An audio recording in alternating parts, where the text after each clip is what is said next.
What's going on, guys? Stevie from the Minimasters here, and today I'm going to show you how to replace the caliper on your truck. So you probably remember, if you watched my how to change your brake pads video, that I mentioned a few things about how I think my calipers might need to be replaced for any number of reasons. The pads on the one side were worn incorrectly. One thing I don't think I shared was that when I went to go compress the piston on the one, it didn't compress very easily. Another sign that something's just not working properly. Another is just driving. I'd hit the brakes, and hard braking, it wants to go to a particular side. So all problems that point to, I say, caliper issues. And even if I'm dead wrong, these are the original calipers on the truck, and it has 230,000 miles. About time they get replaced. So with that being said, let's dive right into it. I have my new caliper sitting right here, old one still mounted. And the first thing you're going to want to do after, of course, you jack up your truck and take the tire off, is you want a set of these. Now this is for crimping the brake line so that it won't leak out. They're plastic, you can get them at auto parts stores. So we're going to go right in here and we're going to crimp it off, and then it has this little holder here. Pull that all the way back so it's nice and tight. And that way when I go to take this off, it's not going to drip all over the place, okay, which is great. It saves you some time on the brake bleed. Next is we're going to take this bolt and that bolt off there. So basically the same procedure as changing your pads. Both those will come out, and then we're going to go and address this brake line here. Matter of fact, I'll tell you now, I'm going to take this bolt out of here, and then we're going to bring you back for how to hook up everything.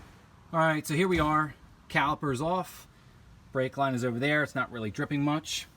Old caliper over here. Now when you take it off, keep it upright. It will spill because the cylinder does contain more brake fluid, and you really don't want to get it all over the place. Brake fluid is a carcinogen, so you want to try to keep it as contained as possible.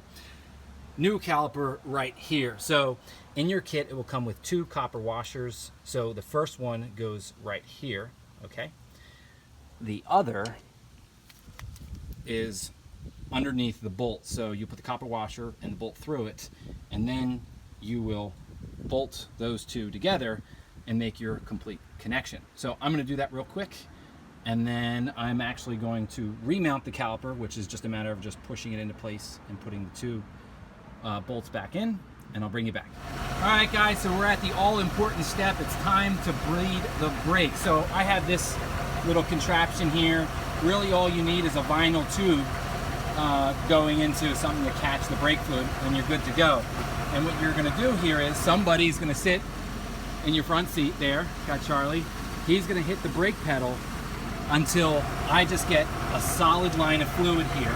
You're just trying to get the air bubbles out that may have accumulated in here since it was off. Now while you're doing this, you want to keep checking your brake fluid reservoir right there to make sure it doesn't run dry, because if it runs dry, you'll let air right into your brake system and you'll have to bleed all the brakes. So here we're going to go and bleed this side and that other side, and I'll bring you back. So here we are, guys. I decided to bring you back after the brake bleed and kind of go through it with you so the truck's, off and it is quiet. So when it comes to the bleeding the brakes, there's 2 schools of thought. One is bleed the whole truck, and one is only bleed those areas that you took the brake lines off. I'm of the school that you only bleed the areas you took the brake lines off, provided that we pinch the line and don't let air bubbles back into the entire system, okay? That is why we bled only the front. Now, that process, as I loosely said, was just hooking this cup up and pumping the brakes. Now, let's get into those steps. So you hook that fitting, you hook this up to the fitting here, and you get ready with a wrench to loosen this up. And the person in the front seat, okay, on your command, you'll open this fitting, they will push the brake and hold it to the floor. That should, in effect, push fluid out through the vinyl tube and into the cup, and with it should come the air bubbles that have possibly worked their way back in through the system.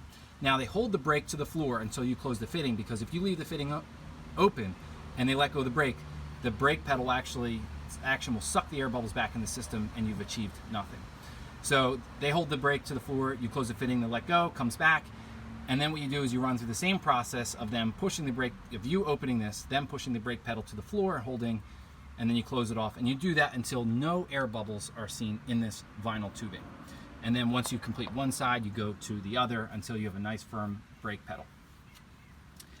So that's all there is to it. Now, the only other, complicating factor to this is while you're doing this, you need to make sure that your brake fluid reservoir is constantly topped off with fluid, at least till the max line, of course, because you will pump that thing dry if you don't pay attention to it, which then would introduce air to the entire brake system, which creates its own problems.